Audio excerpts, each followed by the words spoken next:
안녕하세요. 예, 앞으로 혹시 순서가 바뀌면 이런 사회자님들한테 애타지 않게 이런 얘기를 해야 될 것 같습니다. 예, 오늘 제가 처음으로 한번 이 PPT를 사용해봤습니다. 좀 제가 자주 사용은 않는 거라서 성도님도 보시기에 좀 불편할 수도 있는데 일단 양해를 부탁드리고 이렇게 좋은 자원이 있기 때문에 한번 사용하는 것도 좋을 것 같아서 부랴부랴 준비를 한번 해봤습니다.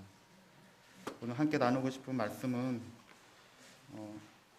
요한복음 17장에 있는 예수님의 기도에 대한 그 말씀입니다.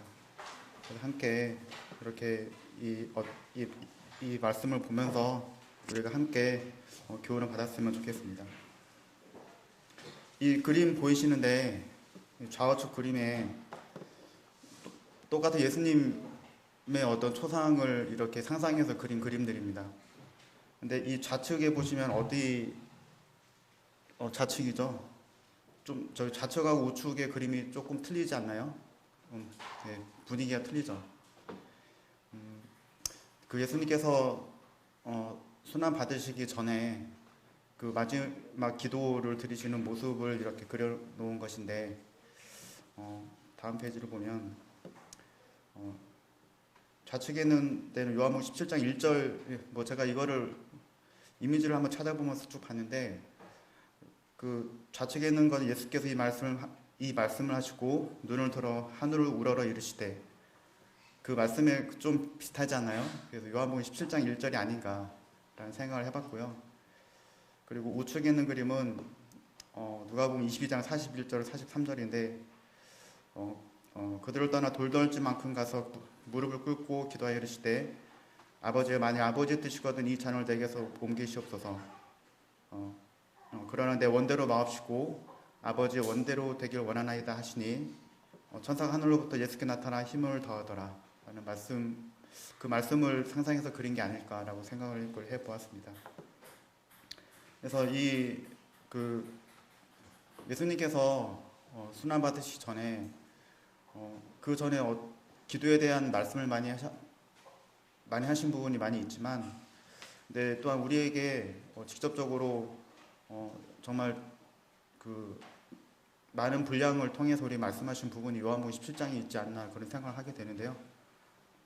근데 보통 우리가 알고 있기는 겟세마네 기도라고 해서 이 우측에는 누가복음 22장 말씀에 있는 그 기도 우리가 떠올리고 있는데 사실상 성경자와 조금 약간 견해가 다르지만 거의 다 순환 받으기 직전에 그 6월절 밤에 같은 날 일어난 그런 일들이라고 이렇게 얘기를 하고 있습니다. 그래서 그 6월절 밤 그 사건을 한번 순서를 한번 쭉 보았는데 일단 예수님께서 제자들과 이제 같이 앉으시고 그 앉은 자리에서 제자들 사이에서 누가 가장 크게 될 것인가 관한 논쟁이 있었고요. 그것을 보시 예수님께서 제자들의 발을 씻기시고 그리고 그 상위에서 그 유다가 배반할 것을 말씀을 하셨고 그리고 그 후에 유다는 그 자리에서 일어나서 이제 그 대제사장들에게 갔고 그리고 만찬을 제정하시고 그 만찬의 자리에서 예수님께서 말씀을 하신 부분이 이렇게 떡을 가져서 축복하시고 이렇게 그 말씀이 있고요. 그리고 그 전대와 배낭과 검을 준비하라고 또 이런 말씀을 하셨고 그리고 또 서로 사랑하라 라고 말씀을 하신 부분도 있고 나는 길이요 진리요 생명이니 라는 그 말씀을 하셨다고 합니다.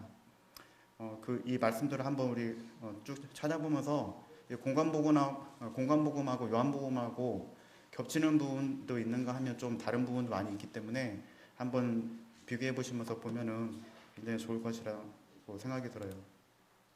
그리고 그 다음으로 동산으로 가는 사이에 그 베드로의 부인을 예언을 하셨고요. 그리고 나는 포도나무요 너희는 가지라 고 말씀을 하셨고 그 세상에서는 너희가 환난을 당하나 담대하라 내가 세상을 이겨노라 이렇게 요한복음 이 말씀을 통해서 우리에게 교훈하고 있는 모습을 저희가 볼 수가 있습니다. 그리고 예수님의 기도는 그래서 그 동산에 도착할 때쯤이라고 이렇게 많은 얘기를 하고 있고 그리고 그 동산에서의 고통을 당하실 때 드렸던 기도가 마지막으로 하나님께 드렸던 기도가 겟세마네 기도라고 보통 순서상으로 이렇게 저는 이해를 하고 있습니다. 그리고 그 후에 배반당하심과 잡히심, 네, 이렇게 그 6월절 밤에 그 순서를 우리가 한번 이렇게 기억을 해볼 수가 있습니다. 그래서 이 요한복음 17장에 있는 예수님의 기도는 다른 공관복음에는 나오지 않는 요한복음에만 있는 그런 예수님의 기도입니다. 앞서서 그 6월절 밤 사이 예수님께서 만찬 자리에서부터 그리고 그 동산에 가시면서 계속 말씀을 하시는 분이 뭐냐면은 어떤 베드로의 부인을 예언하셨지만 또 그에게 힘을 주시고 그리고 제자들에게 또 이제 앞으로 준비할 것을 계속 말씀하시는 걸 볼 수가 있어요. 그리고 요한복음 17장에 보면 정말 이제 그 예수님께서 순환하시기 전에 이제 자기가 당신의 때를 아시고 가시기 전에 그 남겨진 제자들을 위해서 또는 우리들을 위해서 주시는 당부의 어떤 유언 같은 그런 말씀이라고 생각이 듭니다. 그래서 우리가 저는 아직 그런 경험이 없지만 그런 비슷한 경험을 한 적은 있어요. 저희 외할머니께서 제가 4학년 때 돌아가신 것을 제가 임종을 옆에서 보았습니다. 그래서 보는데 이제 제가 저희 외할머니께서 저를 굉장히 좀 많이 사랑하셔가지고 그래서 매일 학교 끝나면은 한 2km 거리, 저희 어린 아이들한테 2km 거리 좀 멀잖아요. 근데 거기를 맨날 거기 외갓집에 가서 거기 같은 동네에 좀 먼 동네에 있었어요. 그래서 거기 산 넘고 가가지고 이제 거기 가면 외할머니께서 이제 봄이면은 그 봄 여름 정도 되면은 딸기를 해서 그 분유에다가 이렇게 뭐 저기 같이 섞어가지고 저기 딸기를 으깨서 이렇게 주셨는데 그게 너무 맛있는 거예요. 그래서 그거 먹으러 맨날 갔던 기억이 나는데 네, 그때 무슨 군것질거리가 있겠어요. 이제 그 기억이 나고 근데 그 당시 외할머니께서 아프셔가지고 좀 이렇게 좀 지병이 있으셨었는데 한 번은 갔는데 저희 외할머니 평소 모습이 아닌 거예요. 얼굴이 퉁퉁 부으셔가지고 그래서 이렇게 있는데 이렇게 갑자기 이렇게 좀 일으켜서 해달라고 그 옆에 삼촌한테 이렇게 말씀하시더라고요. 그래서 뭐 그 말씀하신 걸 듣는데 어떻게 해라 어떻게 저는 잘 못 들었어요. 그리고 어떻게 해라 이렇게 그리고 삼촌들한테 이런 말씀하신 것을 들었는데 저는 제가 그 임종을 제가 그 옆에서 지켜본 거의 처음이자 마지막인 뭐 그런 상황이라서 그게 굉장히 기억에 굉장히 많이 남거든요. 그래서 어쨌든 이제 그 외할머니의 추억 때문에 그런지 몰라도 저는 지금도 제일 좋아하는 게 딸기 우유, 딸기가 들어간 거 무조건 다 좋아합니다. 그래서 예, 어쨌든 그런 기억인데 그래서 그 유언이라는 것은 정말 그 자신이 사랑하는 어떤 자녀들이 될 수도 있고 그리고 그 가장 사랑하는 사람들을 남겨놓고 떠나야 될 때 전쟁에 나가는 아버지가 그 어떤 가족들을 놓고 떠나야 될 때 어떻게 말씀을 하고 갈까요? 그 당부의 말을 할 거 아니에요. 이제 돌아올 수 있을지 없을지도 모르는 그런 상황에서 아마 가장 하고 싶었던 말을 하게 될 거라고 생각이 듭니다. 그래서 이 요한복음 17장은 좀 전체 구성을 보면 일단 1절에서 5절까지는 일단 당신의 사역을 위해서 기도를 하셨고 그리고 6절에서 19절까지는 그 남겨진 제자들을 위해서 기도를 하셨고요. 그리고 20절부터 26절까지는 모든 신자들 앞으로 이후에 그 교회로 세워진 후에 앞으로 믿게 될 그 새로운 성도들을 위해서 이렇게 기도하셨던 것을 볼 수가 있습니다. 그래서 혹자는 이 요한복음 17장의 그 예수님의 중보 기도를 대제사장의 기도라고 이렇게 말씀을 하는 분들도 있더라고요. 그래서 그 히브리서 7장 24절 25절에 보면 예수는 영원히 계심으로 그 제사장 직분도 갈리지 아니하느니라.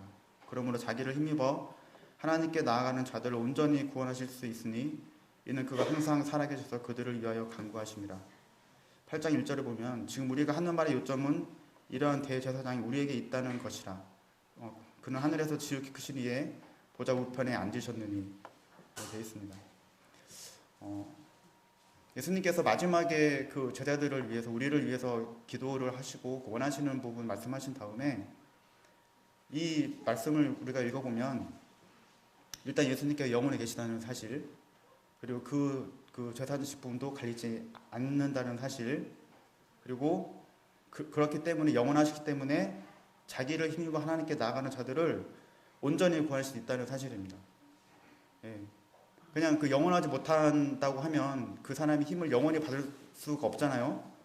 예. 그래서 이는 그가 항상 살아계셔서 그들을 위하여 간구하시기 때문에 우리가 정말 예수님께서 지금도 하나님 우편에서 우리를 위해서 기도하고 계신다는 그 사실을 우리가 기억하게 됩니다.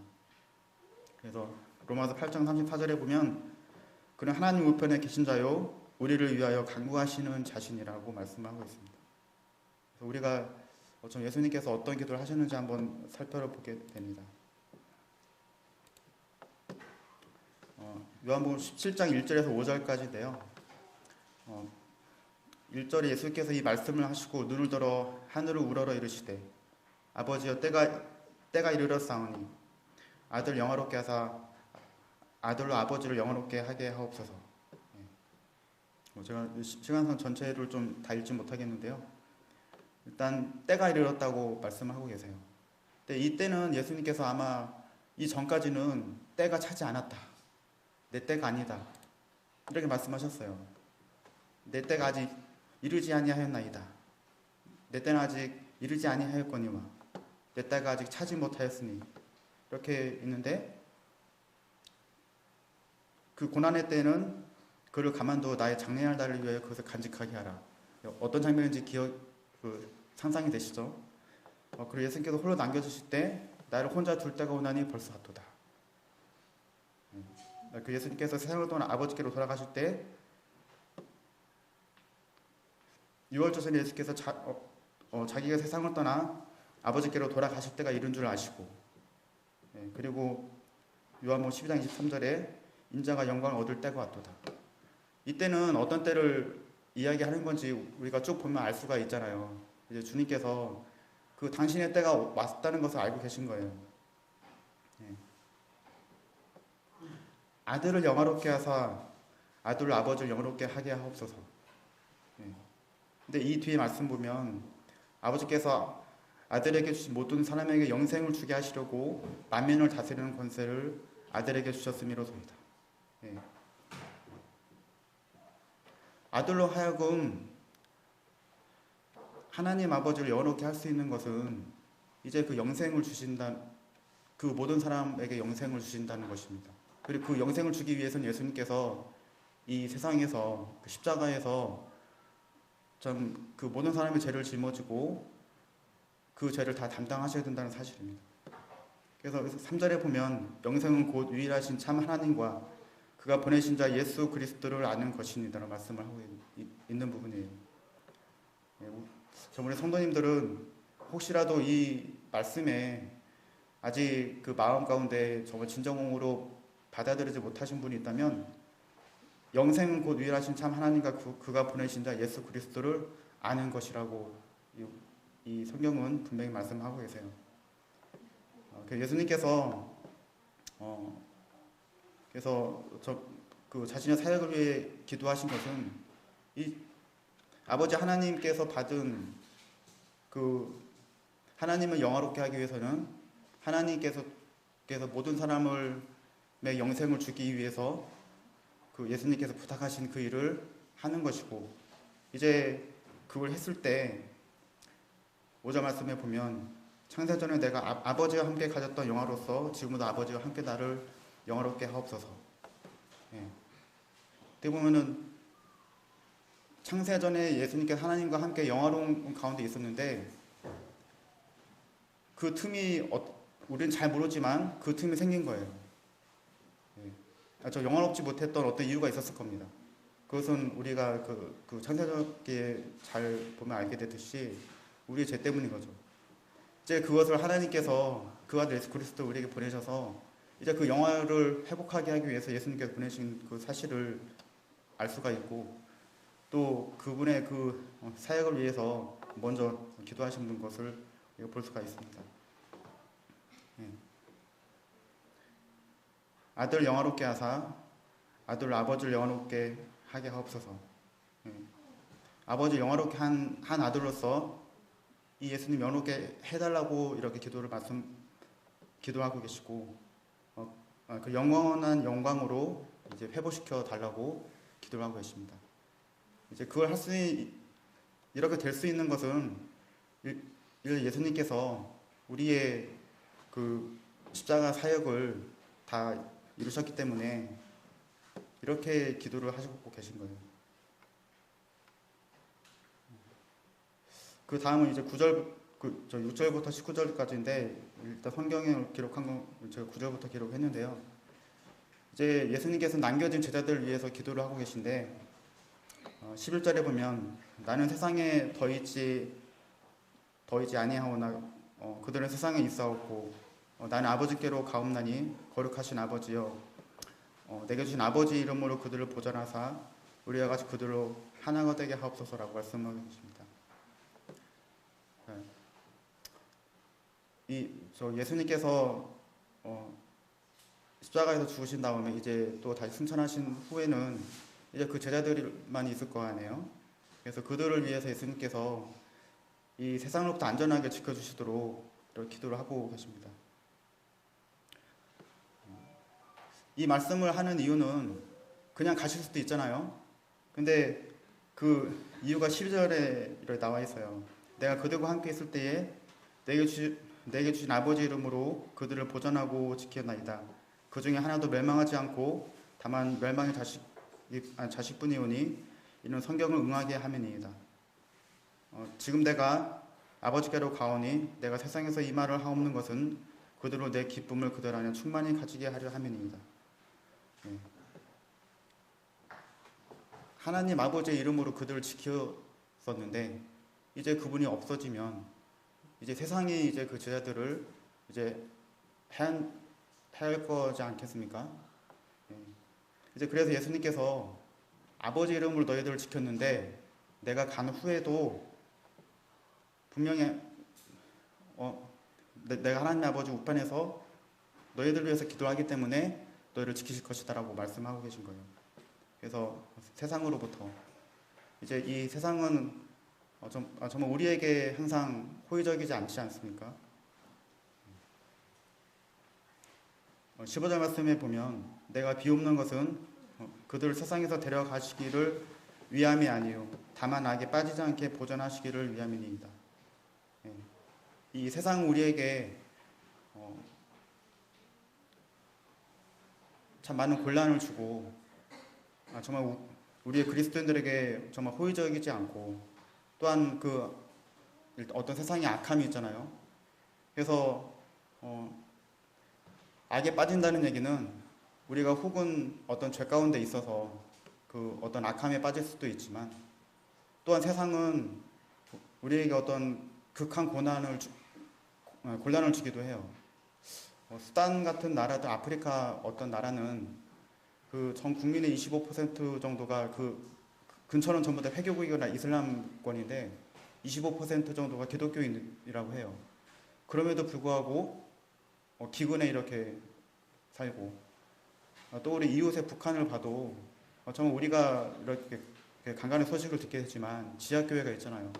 분명히 그곳에도 하나님 믿는 사람이 있지만 근데 그 어떤 독재자의 압제 때문에 정말 우리가 받고 싶지 않은 그런 곤란을 당하고 있고 다 그런 것이 이 세상의 악이라고 말씀하고 계시는 분 있습니다.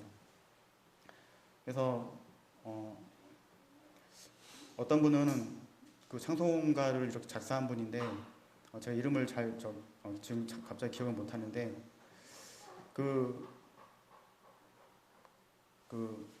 자기 남편과 두 명의 자식이 있었는데 한 명씩 차례차례 폐결핵에 걸려가지고 정말 죽어가는 겁니다.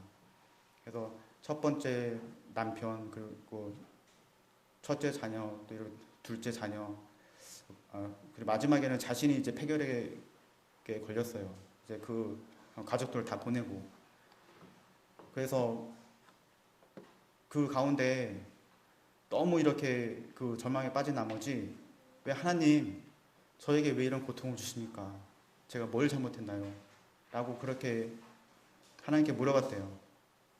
근데 어느 날 하나님께서 풍랑 속에서 이렇게 오시는 그런 그 광경을 성경을 통해서 보게 됐답니다. 그래서 그분이 그 지은 그 찬송가가 구주여 광풍이 불어라는 그 찬송이 있는데, 구주여 광풍이 불어 이렇게 처음 시작하는 찬송 있잖아요. 예, 제가 잘 노래를 못 부르기 때문에 여기까지만 하겠습니다. 그래서 이 찬송 그 작사를 한 분이래요.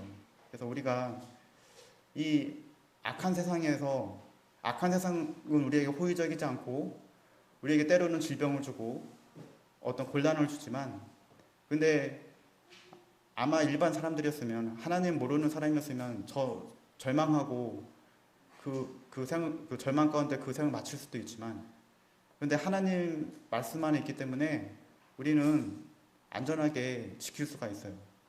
그 어떤 곤란한 상황이 싹 바뀌는 경우도 있지만 우리의 삶의 대부분이 바뀌진 않습니다. 그렇지만 희한한 것은 그 곤란한 상황을 이겨낼 수 있는 힘을 하나님께서 우리에게 주시는 것을 종종 이렇게 경험을 통해서 볼 수가 있습니다. 17절에 보면 이제 그 네 번째로 그 제자들을 위해서 기도하신 부분이, 그들을 진리로 거룩하게 하옵소서. 아버지의 말씀은 진리입니다. 믿는 자들을 거룩하게 해달라고 말씀을 하고 계시는 것입니다. 주의 법이 나의 즐거움이 되지 아니하였다면 내가 내 고난 중에 멸망하였으리이다. 시편 119편 91절 말씀인데요. 이렇게 하나님의 법이 나의 즐거움이 되지 아니하였다면 내가 내 고난 중에 아마 멸망했을 거라고 이렇게 고백을 하고 있는 시편 기자의 말씀을 우리가 볼 수가 있습니다. 예, 진리로 거룩하게 한다고 이렇게 말씀이 있는데, 우리가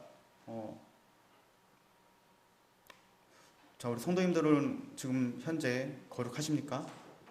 예, 그 질문을 저에게 이렇게 자문한다면은 정말 어떤 때는 정말 자신이 없을 때가 많이 있습니다. 근데 분명한 사실은 우리는 그럼에도 거룩하다는 사실이에요. 왜냐하면 하나님께서 우리를 구별하셨기 때문에, 하나님 말씀으로. 그래서 우리가 우리의 삶이 거룩하기를 원하시는 하나님 말씀인데, 우리를 이렇게 거룩하게 하시는 것은 우리의 의지도 아니고 우리의 힘도 아니고 하나님의 말씀이라는 사실이에요. 그래서 아버지 말씀은 진리니이다 라고 이렇게 기록하고 있습니다.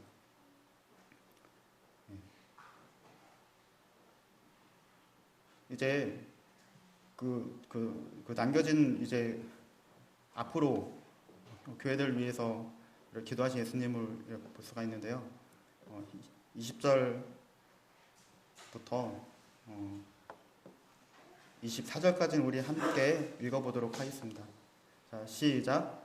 내가 비옵는 것은 이 사람들만 위함이 아니요 또 그들의 말로 말미암아 나를 믿는 사람들도 위함이니, 아버지여, 아버지께서 내 안에 내가 아버지 안에 있는 것 같이 그들도 다 하나가 되어 우리 안에 있게 하사 세상으로 아버지께서 나를 보내신 것을 믿게 하옵소서. 내게 주신 영광을 내가 그들에게 주었사오니 이는 우리가 하나가 된 것 같이 그들도 하나가 되게 하려 함이니이다. 곧 내가 그들 안에 있고 아버지께서 내 안에 계시어 그들로 온전함을 이루어 하나가 되게 하려 함은 아버지께서 나를 보내신 것과 또 나를 사랑하신 같이 그들도 사랑하신 것을 세상으로 알게 하려 함이로소이다. 아버지여, 내게 주신 자도 나 있는 곳에 나와 함께 있어 아버지께서 창세전부터 나를 사랑하심으로 내게 주신 나의 영광을 그들로 보게 하시기를 원하옵나이다. 네. 이제 20절 말씀에 보면 내가 비옵는 것은 이 사람들만 위함이 아니라고 말씀하고 계세요. 이것은 이제 그 예수님의 제자들을 통해서 전 세계로 퍼져나간 복음을 통해서 이제 새로운 이제 그 예수님 믿는, 그리고 이제 교회를 이렇게 염두에서 말씀하신 걸로 또 저는 믿고 있습니다. 예. 이 사람들만 위함이 아니요 또 그들의 말로 말미암아 나를 믿는 사람도 위함이라고 말씀하고 계시죠. 그래서 그들이 어떻게 하길 원하느냐. 그들도 다 하나가 되어 우리 안에 있게 하사. 예수님께서 원하시는 또 한 가지는 영적으로 하나가 되게 해주시도록 이렇게 기도를 하고 있는 모습을 볼 수가 있습니다. 에베소서 4장 13절 말씀을 보면 우리가 다 하나님의 아들을 믿는 것과 아는 일에 하나가 되어 온전한 사람을 이루어 그리스도의 장성한 분량에 충만한 데까지 이르리니 오직 사랑 안에서 참된 것을 하여 범사에 그에까지 자랄지라. 그는 머리니 곧 그리스도라. 하나됨을 이루는 그 비결입니다. 하나님을 아는, 하나님의 아들을 믿는 것과 아는 일에 하나가 되는 것. 우리가 우리 성도를 서로를 잘 아는 것도 중요하지만 더 중요한 것은 하나님의 아들을 믿는 것과 아는 일에 하나가 되는 것이라고 말씀하고 있어요. 사실 우리 결혼을 많이 하신 분이 많이 있지만 우리 부부간에 만약 다시 태어난다면 내 옆에 배우자와 또 다시 결혼할 거야 라고 하시는 분 손 들어주세요. 예, 딱 한 분밖에 없네요. 안타깝습니다. 저도 있습니다. 근데 저희 자매는 또 다시 태어난다면 저랑 나랑 다시 살 수 있어? 라고 저는 질문을 못 하겠어요. 왜냐면 제가 한 게 너무 많아서. 네. 그래서 잘 알면 할수록 우리 서로 사람은 서로 알면 할수록 실망을 많이 하게 되는 것 같아요. 그래서 더 깊이 알면 알수록 더 깊게 실망을 합니다. 혹시 그렇지 않다면은 정말 하나님 닮은 사람이죠. 근데 우리가 그 사람이 아니라 하나님의 아들을 믿는 것과 아는 일에 하나가 된다면 우리는 어떤 서로를 통해서 그런 단점을 발견하기보다 그 안에 이제 하나님의 모습을 발견하게 될 거라 믿습니다. 그래서 하나됨의 비결은 진리와 사랑인데 하나님의 말씀과 또한 그 사랑이죠. 오직 사랑 안에서 only라고 하는 오직을 왜 썼겠습니까? 그냥 다 되는데 그 중에서 사랑 안에서가 아니라 오직 사랑밖에는 그것을 이룰 수가 없다는 사실입니다. 그래서 사랑 없는 진리는 난폭해지고 진리 없는 사랑은 위선이 된다는 말이 있듯이 만약에 사랑이 없이 우리가 말씀을 놓고 그 말씀을 놓고 있다면은 난폭해지기 쉬워요. 난 이렇게 믿고 있는데 왜 저 사람은 왜 안 될까? 라는 그런 생각하게 되고. 근데 또 진리 없는 사랑은 또 그 마음의 중심에 진짜가 없잖아요. 알맹이가 없지 않습니까? 그래서 어떻게 보면 위선이 될 수가 있는 거죠. 그래서 말씀과 사랑 어떤 것 하나 치우칠 수 없지만 그 말씀과 사랑이 같이 있어야 우리가 정말 하나됨의 진리를 이룰 수 정말 주님께서 우리에게 부탁하신 하나됨의 진리를 이룰 수 있다고 분별이 됩니다. 네. 자, 그다음 6번째 예수님께서 우리를 위해서 기도하신 내용은 세상으로 하여금 믿게 해주시도록.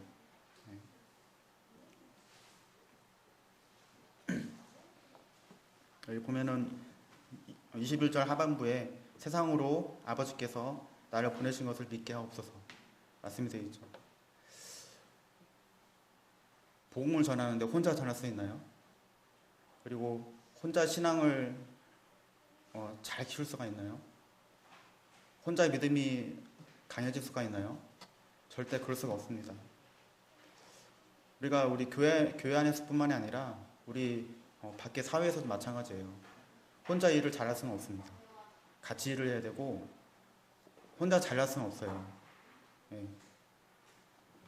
축구 경기를 보는데 아르헨티나가 이번에 1등을 했잖아요. 월드컵 우승을 했잖아요. 저도 안 보려고 그냥 자려고 하다가 잠깐 눈 뜬 사이에 또 12시부터 하게 해서 그걸 또 다 보고 잤어요. 근데 너무 재밌더라고요. 그렇게 일단 전반은 잘 아, 정말 싱겁게 끝나겠다 생각했는데 근데 금방 프랑스가 금방 또 동점을 만들더니 연장에서인가요? 그때 메시가 또 한 골을 해서 3대2로 또 했는데 또 그 누구죠? 프랑스 누구죠? 음바페? 예. 음바페가 또 귀신같이 또 한 골을 또 넣어가지고 3대3을 만들더니 예, 그 연장까지 갔어요. 근데 그 빨리 끝나고 잠을 자야 되는데 그래서 근데 너무 재밌어서 그걸 다 봤습니다. 근데 저는 이제 그걸 보면서 어떤 걸 느꼈냐면 아르헨티나의 그 저희 자매가 하는 말을 들었는데 그 아르헨티나 남미 국가인데 그렇게 국가 사정이 좋지 않아요. 그래서 잘 못 사는 사람이 많은데 그 경기장에 대부분의 사람들이 전부 다 아르헨티나에서 온 사람들이었어요. 그리고 일단 국민들의 열망도 강하고 심지어 잘 못 사는데 자기 집 팔아 온 사람도 있대요. 예. 진짜로 저는 제 개인적으로 잘 이해를 못 하겠는데 그랬답니다. 근데 그 메시를 이제 거의 마지막 월드컵이거든요. 30대 중반 정도 됐으니까. 그래서 이제 그 메시 어떻게든 이어주려고 온 선수들이 그 사람만 보고 있는 거예요, 다. 예. 그리고 거의 어떤 국민적인 열망이 굉장히 강한구나라는 그런 생각을 해서 전 솔직히 이제 그냥 이기는 편 우리 편이라고 생각을 했는데 그냥 그 경기 모습을 보니까 정말 정말 열정적으로 어떤 승리에 대한 열망이 정말 넘쳐났구나라는 생각을 하면서 자연스럽게 프랑스가 아니라 아르헨티나를 응원하게 됐습니다. 그래서 결국 승부차기 끝에 우승을 했잖아요.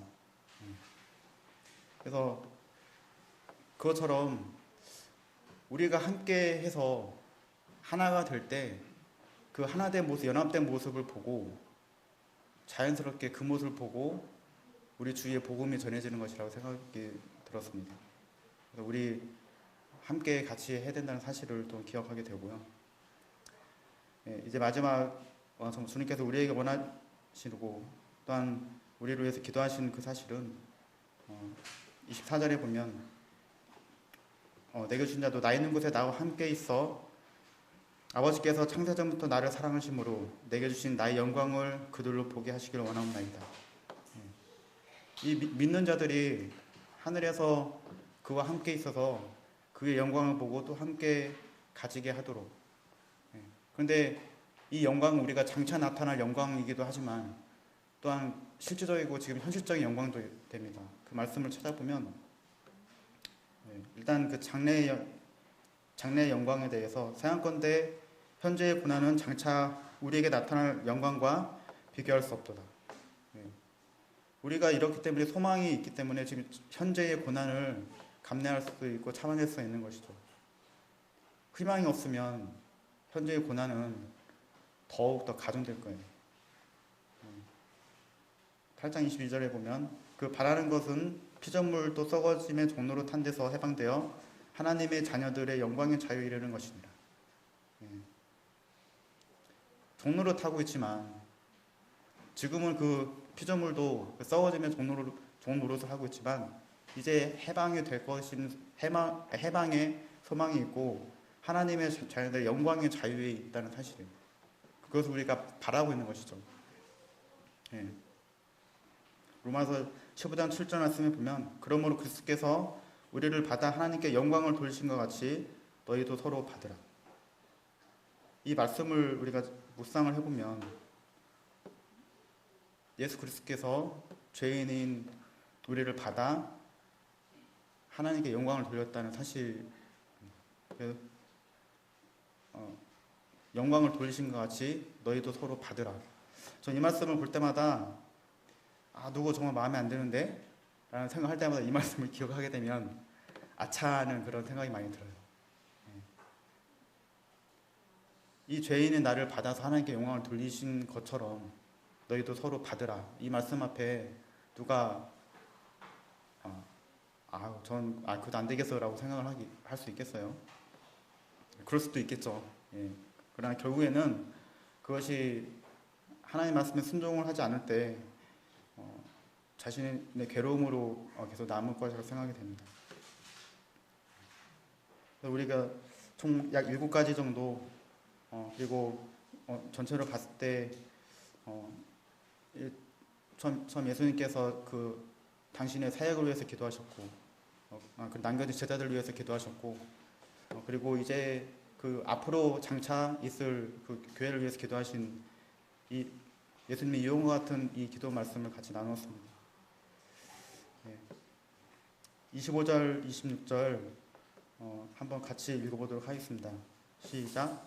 의로우신 아버지여, 세상이 아버지를 알지 못하여도 나는 아버지를 알았사옵고 그들도 아버지께서 나를 보내신 줄 알았사옵나이다. 내가 아버지의 이름을 그들에게 알게 하였고 또 알게 하리니 이는 나를 사랑하는 사랑이 그들 안에 있고 나도 그들 안에 있게 하려 함이니이다.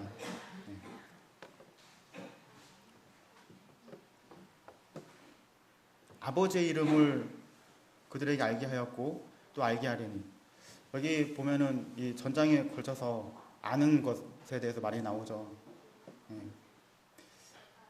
하나님의 이름 몇 가지가 있을까요? 제가 다 성경을 다 아마 이게 다는 아닐 거예요. 좀 한번 쭉 나열을 해봤는데 하나님 이름 이렇게 한 21가지 정도 이렇게 있더라고요. 그래서 쭉 보면 이 뜻만 보면 나의 위대한 주님, 강한 자, 능력 있는 자, 창조자, 나를 보시는 하나님, 모든 것을 채우시는 분, 하나님이 함께 계시다. 주님은 공급하신다. 거룩하게 하시는 하나님, 주님은 나의 깃발, 치료하시는 주님, 주님은 나의 목자, 평화의 주님, 주님은 나의 친구, 우리의 의로움이신 주님. 야훼도 저 위에랑 똑같은 뜻입니다. 나는 나이다. 이런 하나님이 하나님의 이름을 걸고 그 제자들, 예수님께서 제자들과 함께 하실 때 아버지 이름으로 지키셨다고 말씀하셨고, 이제 이 하나님의 이름으로 그들에게 알게 하였고 또 알게 하리니 말씀하고 계세요. 우리가 정말 하나님의 이름을 정말 우리 삶 속에서 또 말씀 속에서 경험하게 될 때에 아마 우리는 정말 예수님의 기도대로 살 수 있는 그런 성도가 되지 않을까, 그런 생각을 하게 됩니다. 오늘 이 말씀을 마치면서 정말 처음부터 끝까지 보면 정말 예수님께서 하나님과 연합을 위해서, 또 이제 그 후에는 우리와 함께 연합하시기 위해서 말씀하신 것을 저희가 보게 되고, 정말 우리가 그 창세 전부터 정말 엉키였던, 그리고 하나님과의 관계가 단절되었던, 이제 그 관계가 이제 회복이 되는, 그 관계를 회복시키기 위해서 그 모든 영광을 다 버리고 오신 정말 우리 주님이신 것을 한번 기억을 하게 됩니다. 이 말씀들을 쭉 기억을 쭉 묵상하게 될수록 정말 우리가, 저는 가끔 어떤 기도를 이렇게 했냐면은, 하나님, 저는 이 정말 벌레지 같은 저를 이렇게 그런 기도를 했는데, 가만히 이 말씀들을 쭉 곰곰이 생각해 보니까 원래 우리의 위치는 하나님과 같이 교제하기 위해서 지으심 받은 자들이잖아요. 아마 지금 상상할 수 없지만 아담이 했던 일은 모든 만물들을 그들 앞으로 끌고 왔을 때 모든 만물에 이름을 지어준 일이었어요. 모든 만물의 그 본질을 깨우치고 그 어떤 특성에 따라서 모든 이름을 지을 정도면 그 아담이 얼마나 똑똑했겠어요. 아마 제 상상의 나래를 좀 편다면은 거의 지금으로 말하면 신적인 존재가 아니었을까, 그런 상상도 한번 하게 됩니다. 근데 죄 때문에 다 모든 것이 끊어지고 헝클어지고 하나님의 관계가 단절이 됐어요. 그래서 긍휼이 풍성하신 하나님께서 이제 모든 그 어떤 역사를 통해서 우리를 구원하시려는 계획을 세우시고 우리에게 그 아들을 보내시고, 이제 그랬기 때문에 예수님께서 우리를 위해서 그 구속사역을 행하신 것은 하나님을 영화롭게 하는 것이고 또 예수님을 영화롭게 하는 것이고 또 이제 연합이 이제 다시 회복이 되는 것이고 이제 원래 관계를 다시 회복이 되는 그런 과정이라고 생각이 들었습니다.